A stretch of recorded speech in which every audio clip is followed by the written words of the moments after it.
Much. Meanwhile, joining us here in our New York studio is Laura Ingraham. She's Fox News contributor and the editor-in-chief of LifeZette. So what do you think about what's going on over there?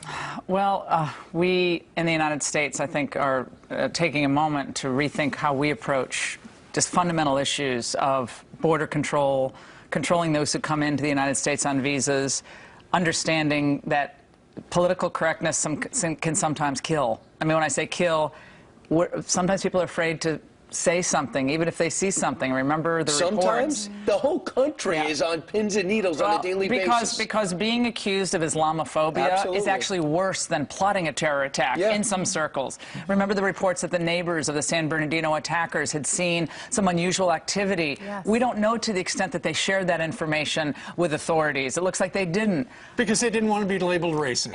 And I think, again, people jump to the Islamophobia or you're racist or you're anti-woman, and this is just common sense, pragmatism.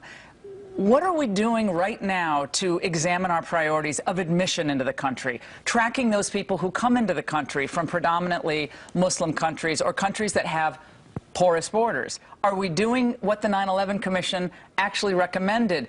Entry-exit fingerprints. We're not doing that. Nope. We never die. I mean, we were just talking out in the hallway here.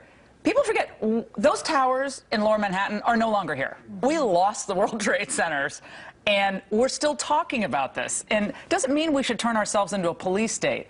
It means that we should control our borders and be ever more vigilant about who comes into this country. We allow over 100,000... You sound like Donald Trump. He said the same thing 40 minutes ago. So when we're talking about, well, we're going to put detectors so people aren't going to be able to walk into the terminals. They do that in Moscow, by the way. Remember the Moscow attack several years ago?